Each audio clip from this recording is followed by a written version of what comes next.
Salut, c'est Christophe pour le podcast du Turf. Alors, je vais t'expliquer très rapidement aujourd'hui dans le podcast pourquoi tu perds. Alors, j'avais déjà fait un podcast, je crois, là-dessus. Je me souviens plus en fait, mais je crois que j'avais déjà fait un podcast là-dessus. Là, je vais te reparler un peu du truc parce que c'est vraiment éloquent, quoi. C'est que en fait, tu sais que la plupart des gens, quand ils font un couplet ou qu'ils font un tiercé ou même un écarté, je crois. En fait, ils jouent avec les 8 premiers favoris de la presse. La plupart des joueurs font ça en fait. Et en fait, tu perds, c'est à cause de ça en fait. Tu perds parce que tu suis des gens, tu suis ce que font des gens en fait.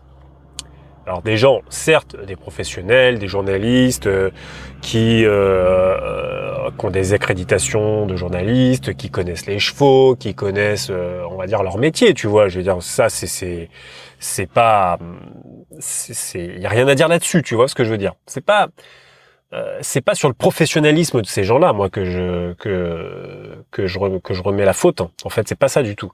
C'est que, comme ces gens sont écoutés, tout le monde fait ça.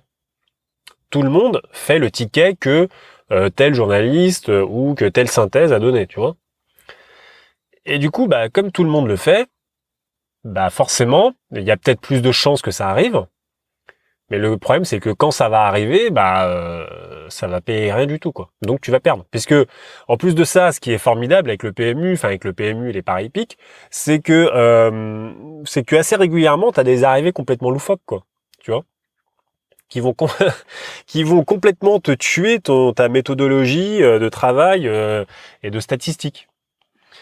Et du coup, tu vas peut-être te dire, alors moi, attends, je vais jouer le deuxième favori de la presse que quand il est déféré, que quand il a des œillères australiennes, machin truc, tout ce que tu veux, ou que quand il a tant de points. Mais en fait, tout ça, en fait, c'est juste pour te rassurer, tu vois. Tu fais ça, t'essayes de trouver des méthodes parce que t'es persuadé qu'il y a quelque chose, qu'il y a un hack, forcément un truc, tu vois, qui va t'emmener vers la richesse. Mais en fait, je t'assure. Et moi, je suis en quête, hein, justement, moi, je suis pas riche, c'est pas ce que je suis en train de te dire, et je gagne pas ma vie grâce au PMU, je veux dire, moi, j'aimerais bien, tu vois, mais bon, mais ce qu'il faut se dire, c'est que plus tu vas faire comme tout le monde, et moins tu gagneras, en fait, moins tu vas gagner. Pas au niveau de la réussite, mais au niveau de l'argent, je parle, tu vois, au niveau de la rentabilité.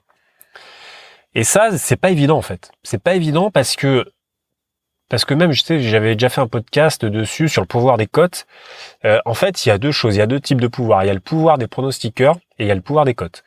Les pronostiqueurs, ils ont beaucoup de pouvoir, mais je te parle pas on est des marionnettes, des machins. C'est pas ça. C'est que, en fait, ils ont un tel ascendant sur nous, un tel ascendant psychologique sur nous, sur nos jeux, sur la manière dont on va préparer nos jeux, que en fait, ils vont définir nos jeux déjà d'avance, tu vois ce que je veux dire. Et après, il y a les cotes. Et les cotes, c'est la même chose. Les cotes, tu vois, il y a la synthèse de la presse qui va donner le cheval B troisième favori. Et le cheval A, il va être premier favori de la synthèse de la presse, tu vois. Et si les cotes donnent le cheval B ultra favori, et le cheval A beaucoup plus délaissé que ce que les pronostiqueurs vont faire, toi, tu vas te dire, oulala, attends, là, il y a un problème avec le cheval A, là. Alors qu'en fait, il y a un problème de quoi? C'est juste que il y a des parieurs qui ont mis plus d'argent sur le cheval B, tu vois. Est-ce que ça veut dire que le cheval A, il est en moins bonne forme ou que je sais pas quoi? Enfin, pas forcément, non. Tu vois, c'est juste que toi, tu t'es dit, oulala, attends, le cheval B, il est ultra favori, pourtant il est deuxième de la presse. Normalement, ça devrait être le cheval A. Et du coup, tu vas complètement changer ton jeu. Tu vois, peut-être que tu avais pensé à faire un jeu précis, et le fait de voir cette cote-là, ça va te complètement te chambouler.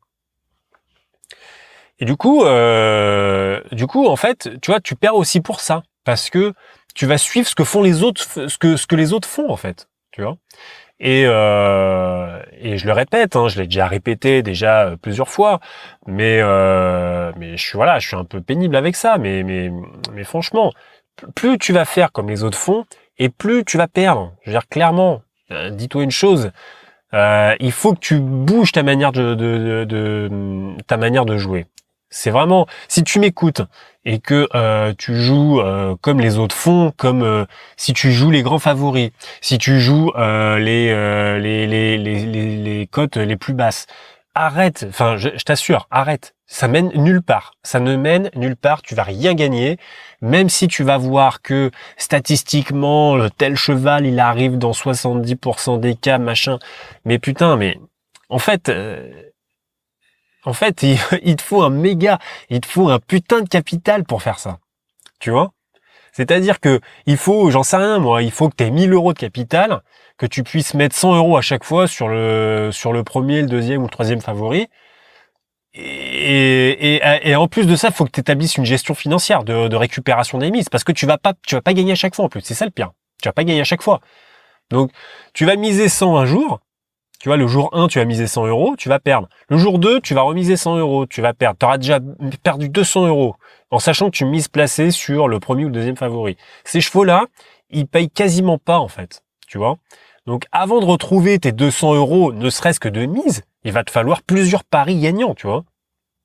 Alors, peut-être que tu as les statistiques pour toi, mais je t'assure que psychologiquement, c'est super dur. C'est super dur. Moi, je l'ai déjà testé. C'est super dur. Donc essaye de trouver une autre manière de jouer. Tu vois, ça veut pas dire une manière de débile, genre parier spot ou je sais pas quoi. Après, tu t'en penses bien ce que tu veux, hein, mais en plus parier spot, c'est même pas du hasard, parce que parier spot, ça prend, en plus ça prend les cotes, ça prend tes chevaux en fonction des cotes. Donc t'as de grandes chances de te retrouver avec les favoris dans tes tickets. Non. Essaye de parier autrement. Essaye de voir pourquoi les chevaux ils sont délaissés. Essaye de voir, je sais pas, parmi ces chevaux, s'il n'y a pas des chevaux qui sont en forme. Essaye de voir parmi ces chevaux, je sais pas moi, si tu paries sur le plat, à quelle valeur il est. Est-ce qu'il a baissé de valeur, tu vois? Est-ce qu'il a beaucoup moins de poids que les autres? J'en sais rien, enfin tu vois, mais essaye de plutôt de prendre le problème à l'envers, tu vois. Au lieu de te dire je veux gagner souvent, parce que si tu veux gagner souvent, indéniablement, tu vas gagner petit. D'accord? Ça, c'est irrémédiable. Il faut même pas que tu penses autrement. Si tu veux gagner souvent, ça veut dire que tu vas parier favori. D'accord? Et que tu vas parier trop, en grande majorité. Hein, le trop, c'est beaucoup plus régulier dans les favoris. Donc, si tu veux parier souvent, si tu veux gagner souvent, tu vas parier favori. Ça, c'est clair. Ok? Et en plus de ça, tu vas pas gagner si souvent que ça. Parce que tu auras un problème à régler, ce sont tes mises perdantes. Comment tu vas les récupérer, ces putains de mises?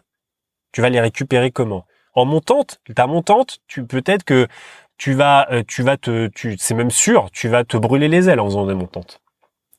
Tu vas te brûler les ailes.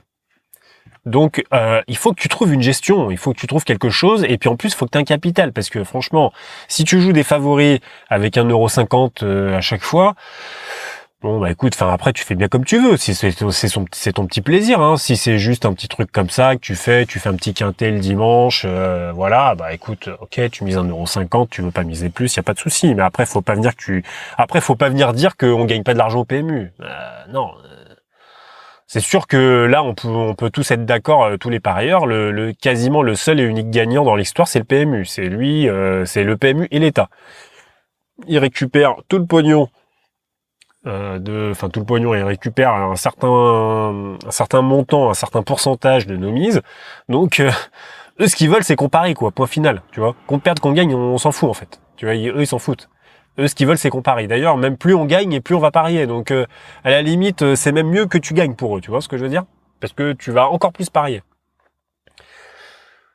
Après, voilà, réfléchir à une autre manière de jouer. Et je pense que c'est vraiment pour ça que tu perds, parce que tu n'arrives pas à changer ta manière de jouer, en fait. Tu n'arrives pas à passer outre les favoris, par exemple. Tu vois, ça ne veut pas dire qu'il ne faut jamais les intégrer dans des jeux, par exemple, à combinaison. Le couplet ou le tiercé ou le quartet, tu vois. Ça ne veut pas dire qu'il faut jamais les mettre dedans, parce que là tu vas passer à côté de quand même de pas mal de jeux à combinaison. Mais ça veut dire que c'est pas ta priorité. C'est pas eux qui payent en fait. Tu vois. Voilà. Donc voilà, petit podcast d'aujourd'hui qui dure 10 minutes. Je te laisse et je te dis à bientôt.